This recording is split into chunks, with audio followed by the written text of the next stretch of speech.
So the first thing I want to say is thank you so much for asking me here. I am delighted to be here. I feel a little bit apprehensive because you are an audience of academics and thinkers. Although I've read Dewey, not as much as former Conservative politicians, obviously, I don't consider myself an expert, but I was surprised at the panel title, actually, because I kept looking at it, and it says, is Dewey too toxic for policy? And I thought, no, this is the wrong way around. It's, is policy and politics too toxic for Dewey? And that basically is my argument today. Right. So I want to do two things. I really come to continue my what I'm not and to say what I am. I really come as a writer and a campaigner on education. And a lot of what I'm going to say today is about my follows on from my observation of schools and the current political climate. So I hope that's useful. So the broad headline of what I want to say is that, and I'm very glad that Richard sort of filled in the earlier part, because I want to argue that the policy and political developments of the last 20 years in education have seen, on the one hand, a growing acceptance in some way of the idea of the common school, which we might also call comprehensive education, but it is based, that very acceptance of non-selective schools is based on a profound and hostile rejection of progressive ideas, of which Dewey is the father and master quite clearly. And, but I also want to argue, being a hopeful sort, and in the age of Jeremy Corbyn, although whether that's hopeful or not, let's not go there. But I also want to argue there has always been resistance to that return to an arid and politically motivated traditionalism. And I also see resistance growing now in schools around, because there's so much that you can impose from the top, both politically and in terms of the delivery of an arid sort of program of learning. And I think that there's a whole new generation of educators and parents and no doubt students who say, no, enough, we want something else. So let me first of all talk about the idea of the common school and, you know, the Deweyan phrase, equitable opportunity, no separation into privileged subject class. Well, of course, in one way, when we look at the English system, it is still very hierarchical and 7% in the private sector and so on. But something has shifted in our society, and I think it is important to recognise it. Comprehensive education, very broadly, was an idea, well, it wasn't an idea of just the progressive left, but it was always associated with that. And since 2007, a section of the Conservative Party and the political right have come round to the idea of non-selective education, and that we would call the Govians, I suppose. And I was speaking at a rally last week to oppose Theresa May's plans to reintroduce grammars, and it was really, really interesting. It's the first time I've been in a room with a group of people, mainly under 30, who were passionate about comprehensive education. But it's a very different view of comprehensive education, and that's the thing I want to look at in more detail. In general terms, this is how I see the Govian. I call it Govian because Michael Gove was a really important figure in it all. And I noticed you were talking, Richard, about very clever Tory politicians. He's another very clever Tory politician who shaped the anti-progressive discourse and led it, really. But so that at the heart of this idea is it's not about process or meaning or enjoyment, but about outcome. So it's very results, obsessed with university destination. It's obviously a very traditional model with a traditional curriculum based on the grammar independent school model, uniform and discipline. It's not egalitarian, but about social mobility. So helping individuals to rise. And I think a new story has entered our culture, which it was once the grammar school story of the individual who went to a grammar school, went to Oxbridge and there competed with the independent sector. We now have a sort of that same story, but coming from a broader part of the state sector, and that is considered the great success story of the academy and free school model. It's not about the present, this model of education. It's about the past in the sense of inheriting a tradition, and it's about the future in terms of moving out of your communities and your families and moving to somewhere better. It's a completely different view of the school, which has no inherent social or community function, but is more like a business placed in a particular area. And Richard reminded me, there's very little connection between a child's experience and the curriculum and the learning at hand. So politically, how has this idea developed? Well, as I say, it's not only Gove. I think Andrew Adonis, the Labour Education Minister, was part of it. It was built on the rejection of the blob. And I think it would be fair to say, Richard, that you and I would be seen as classic examples of the blob in political discourse. Do you agree? Yes. Yes. I don't know the term. Would you say? It's called the blob. And that is the name of the new right educators for what they see as an entire history which would go right back to Dewey. I call the modern people the blab, because I think if I'm going to be insulted, so the blob and the blab. Anyway, that one doesn't go down terribly well. And it is, as I say, it's a model based on a wholesale rejection of progressive ideas. And I think the really important thing is that they are grossly mischaracterised. Progressive education is represented as child-centred, the teacher having no role, poor discipline, and chaos. And there are the key people promoting it, and I think you must take seriously how many people out there in the public, among parents, and in the political discourse, the ideas that you're talking about today are profoundly misunderstood, misrepresented, and disliked. So there is a political job here to get across the importance and the richness of the Dewey tradition.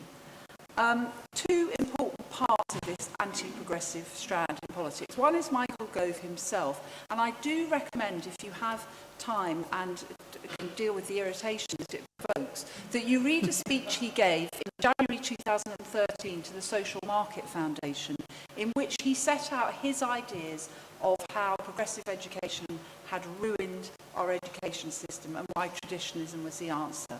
And it's a terribly clever speech, and it deploys Gramsci in his favour. It seems that the worst school he can find in terms of progressive education was a school in Italy under Mussolini's reign that was drawing on the ideas of Rousseau, who was the bad boy before Dewey. But I think when I've reread the speech many times, but actually when you realise that the worst thing he can come up with is something that's in another country, in another era, it shows that he's skating on thin ice.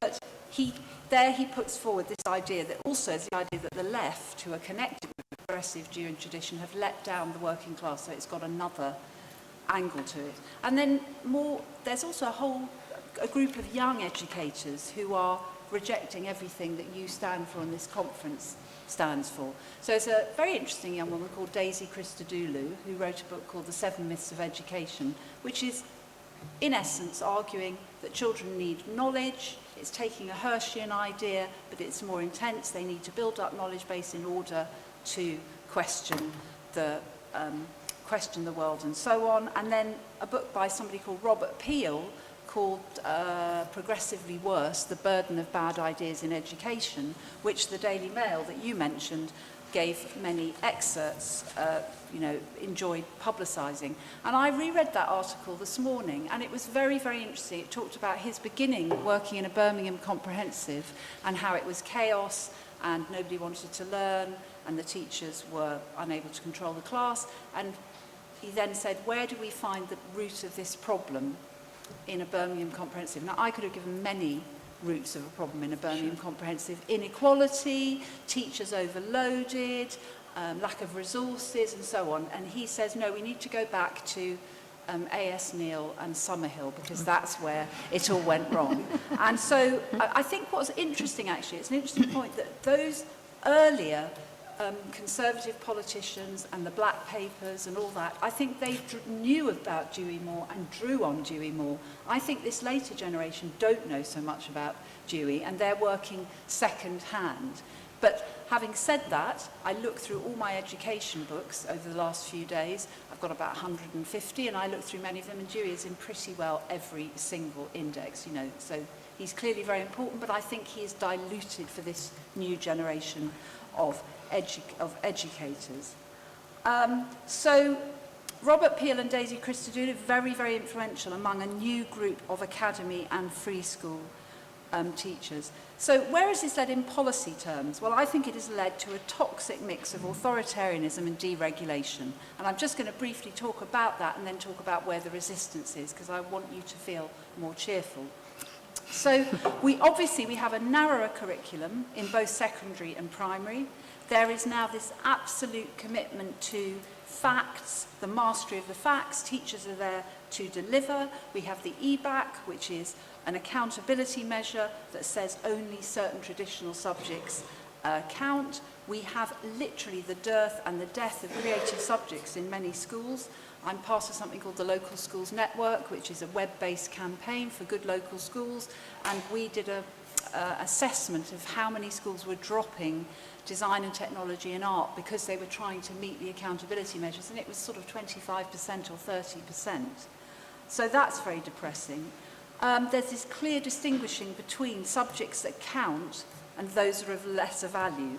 And so you have a divide in three there. You've got the history, geography, Latin, obviously, languages. They consider to be really important. Then you have art, music, dance and drama, less important. And then, as Richard said, the vocational, which is just, despite Alison Wolf's report, fallen off the edge of, it's just not being dealt with. That's the authoritarianism. On the other hand, teachers are increasingly unqualified. I think there's now 20% of teachers go in without any qualification. And there's no sense, as far as I can tell, in a lot of the teacher training of teachers needing to have a subject knowledge, coming to teaching with quite a lot of preparation. Most of the young teachers I know go into the classroom after a few weeks. And then there's very little sense officially of teachers learning to learn, and the things Dewey talks about, learning to learn and loving to learn, and the idea that a really good teacher is a really good learner. And somehow that's completely absent from this discourse. What you find, though, is that groups of teachers, younger teachers, are now setting up their own kind of professional development. There's something called Northern Rocks, which is a very interesting group of teachers in the north, research ed, and so on. The effects of this toxic mix, I think, of authoritarianism, anti-progressivism, and deregulation is it's first of all leaving a generation of children behind. This year, 47% of children at primary school did their SATs, got a letter home saying you have not reached the expected standard. So Nick Gibb, the schools minister, says we are making schools more rigorous, and about half our children are feeling a failure. There's a deification but dulling of the academic, I think, and a demotion and disparaging of practical learning, and it's a false divide anyway. Even for those who succeed, this is my current feeling about the world, and it goes right the way through to further and higher education, and my daughters have been at university, and so I feel it quite personally. So much conformity, mark chasing. I hear young people saying, I'm not going to do that course because I can't be sure that I'll get a 2-1 and a first. The A-star culture in schools. And it just shrinks risk, it shrinks experiment, it shrinks enjoyment, it shrinks discovery for everybody involved. And what a pity. And of course, teachers being robbed of their autonomy, which is why there's such a recruitment problem. And the third area I want to talk about is the relationship between school and society. And here, let me just contrast a sort of academy model with a sort of older idea of what the common school or the comprehensive would be. You know, academies are a complicated question. There are some very good academies, and there are some that are mediocre, and academy chains are a real problem in our system. But a really good academy stands, as I indicated earlier, in a different relationship to its community, to the idea of the comprehensive.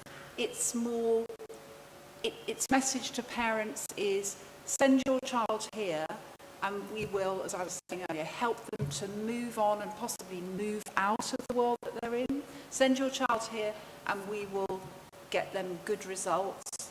Send your child here and they will be very good discipline. Now, nobody can be against discipline, but I always think there's a difference between a military-style discipline and what I call a positive, enabling order, sense of order. And compare that to the comprehensive or the community school or the Deweyan idea of a school. At the heart of it is community.